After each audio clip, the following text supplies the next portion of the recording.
We are moving on into section 1.2. We still have two topics to discuss, but before we get into those two topics, let's revisit extrema and talk about how we would find a maximum and a minimum on our calculator.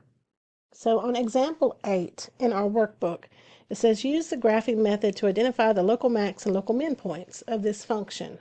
And it's a nice fourth degree polynomial, and it's going to have a lot of terms when you graph it. So hit y equals, enter in your function, and then hit graph. And you can see there's some turns in there. Let me go back and show it graphing on the screen. It was fast, but it was very fast, but it looked like it just stacked the lines in. But what it was doing, if you trace the graph, as it goes down this part of the curve, it has to turn somewhere and come back up. And as it's coming up, it has to turn again and come back down and make a final turn and head back up to infinity. Most of the calculator operating systems that we have require us to see the calculator maximums and minimums on the screen.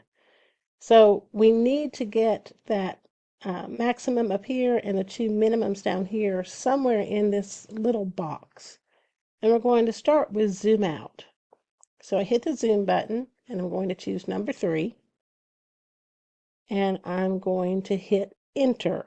Now before I hit enter, you see that little flashing dot? That tells me this is the center of my zoom out. So it's going to zoom out by some factor.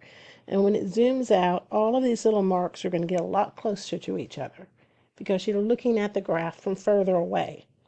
So hit enter, and it's a mess. There's no way around it. That's just a mess when we look at it.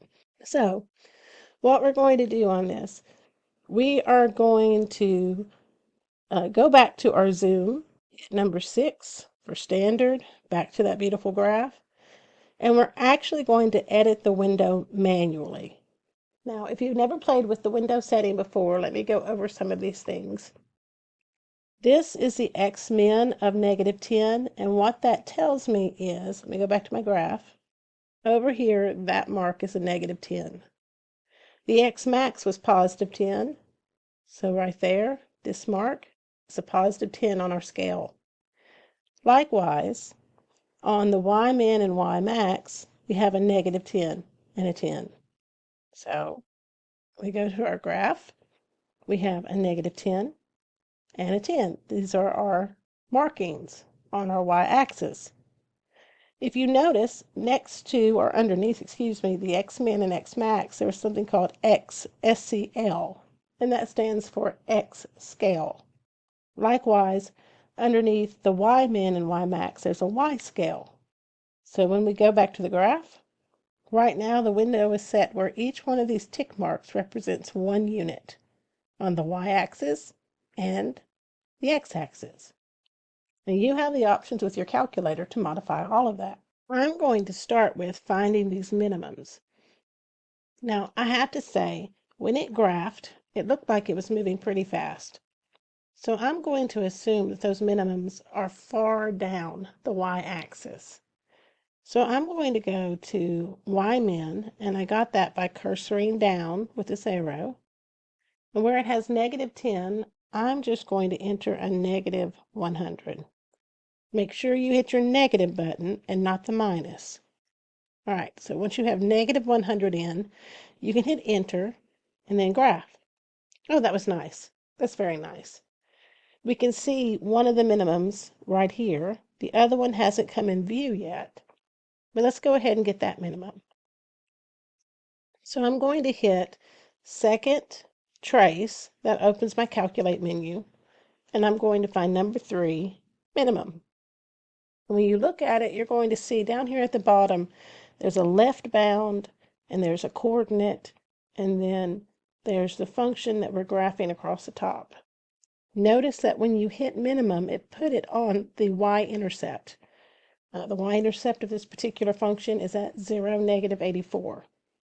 Now I'm going to move over here to this minimum, and I'm going to get there by moving left and right on this. I'm moving to the left right now. Still haven't come down. And right here where I think the minimum is somewhere right there. I'm going to move to the left of it, right there. So that's right to the left of where I think the minimum is. And I'm going to hit enter, and it's going to drop an anchor right there. See that little arrow? There's my anchor.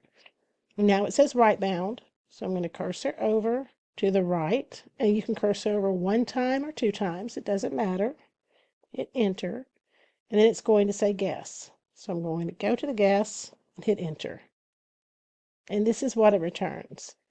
So one of my local minimums happens at 5 and 038, so 5 and 38 thousandths, with a y value of a negative 84.096.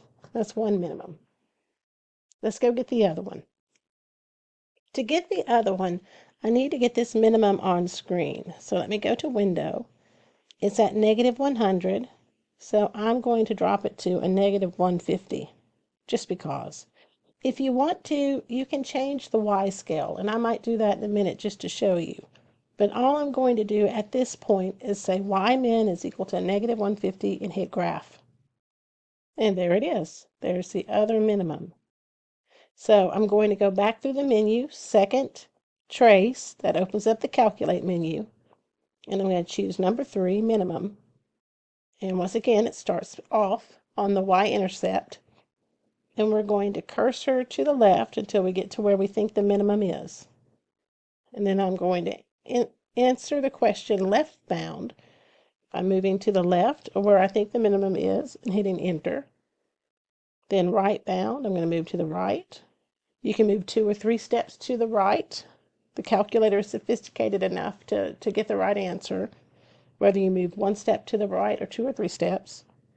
And then it says guess and hit enter.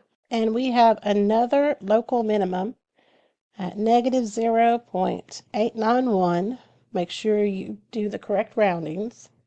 Negative 126.911.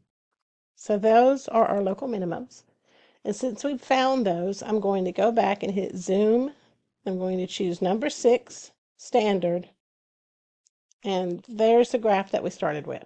Now, to get the maximum, which is happening somewhere up here, rather than just picking a number and putting it in the calculator, you can take an extra step and you can trace. So you hit the trace button and you start moving left or right, and nothing looks like these numbers are changing, but nothing looks like it's happening on the graph. But all of a sudden your little spider pops up into view. So just keep following that spider and keep an eye on these numbers. Right now y is at a negative 6.977. Just keep moving. Y has popped over to a positive 4.470. That means we went from a negative to a positive y value. We have crossed the x-axis. So just keep moving, taking a look at the values. We've gone up to 14.9, 24.23, 32.239, 38, 43, 47, 49. It looks like it's slowing down. Did you see that? 49, 49, and 48. So that lets me know that when I go into my window, when I set my maximum value for y, I'm going to put it somewhere around positive 50. So window, I'm going to go to y max because I'm trying to find my maximums. And I need to make the graph taller so I can see it on my screen. I'm going to put in 50, hit enter, and graph. And there it is. So now, what I'm going to do is hit second, trace, that opens the calculate menu, and I'm going to go to number 4, maximum. And it starts off with the same question, left bound. Well, let's get our spider in there so we can see it. Look at the y values. That will tell you where the spider's at. And I'm going to say that's to the left of my maximum. And I'm going to cursor over to where I think, or to the right. I'm going to go a little bit further than I usually do just to show you it doesn't matter. And then I'm going to go to where I think the maximum is and hit enter.